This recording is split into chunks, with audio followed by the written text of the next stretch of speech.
Oui, alors je continue donc avec la vidéo que j'ai dû couper. Que j'ai dû couper parce que sur la chaîne Projet Godessark Phase 2, la longueur des vidéos est limitée à un quart d'heure. Voilà. Voilà la raison pour laquelle j'ai brusquement coupé la vidéo qui traitait euh, du choix de gréement et là du gréement de type Marconi que tu vois ici présent. Voilà. Eh bien là, j'avais déjà tout dit hein, sur le gréement Marconi, donc je ne vais pas me répéter. Voilà. Donc, bon, et bien là, on voit qu'il y a deux mâts, en fait, bon, c'est parce que je ne vais pas m'amuser à refaire les deux autres voiles, mais en fait, là, il est équipé de ces deux mâts. Voilà. Euh, alors que il est question, bien sûr, il était question, dans le cas où j'optais pour ce type de gréement, qu'il y ait ici quatre mâts. Voilà. Tout comme l'option que j'ai choisie avec le gréement d'Inarig. Voilà. Sinon, que dire de plus? Euh, Bon, eh bien voilà. Donc le gréement Marconi. Ah, il y a autre chose que je voulais dire, mais là ça m'a échappé. Euh, oui, c'est ça.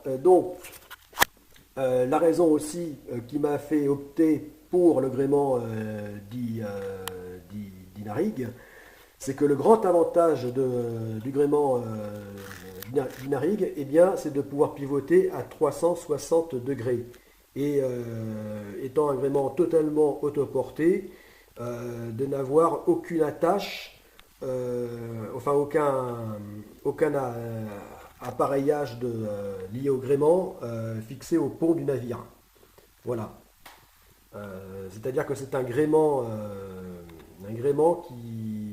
euh, où tout est contenu sur le mât lui-même. Il n'y a pas de haubanage ni rien du tout. Pas même d'écoute, enfin de cordage, etc. Ayant besoin d'être fixé au pont. Voilà, ce qui est un grand avantage pour ces deux grands navires du projet Godessark qui sont amphidromes. Ayant ce grand avantage de, euh, de ne pas avoir besoin de virer de bord,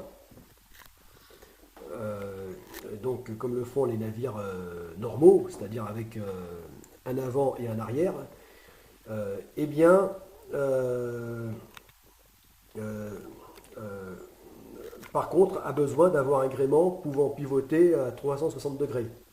Voilà. Si le navire n'a pas besoin pour virer de bord de tourner à 180 degrés, eh bien le gréement, lui, aura besoin de pivoter à 180 degrés. Voilà. Et donc même à 360, suivant de quel côté le navire se mettra à avancer. Voilà.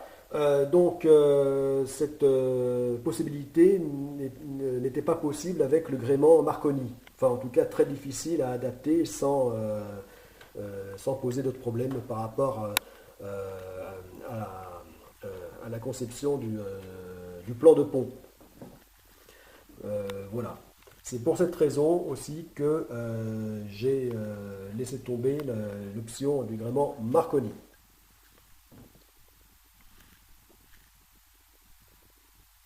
Voilà. Bon, ben maintenant je pense avoir dit le retour, enfin en tout cas l'essentiel sur le gréement Marconi.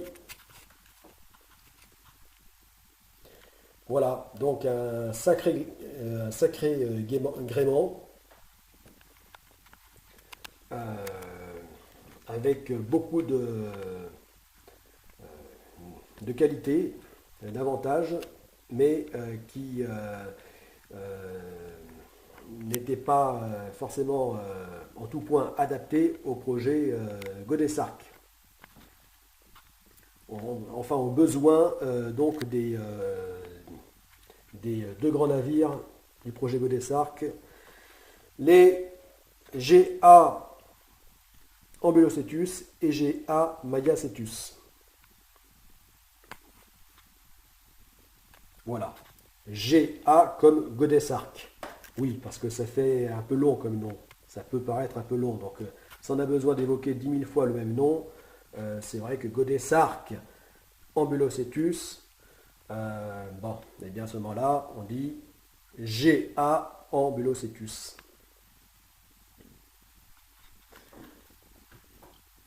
Voilà. Bon, et bien maintenant, je vais te présenter les autres types de gréements auxquels j'ai pensé, enfin qui ont été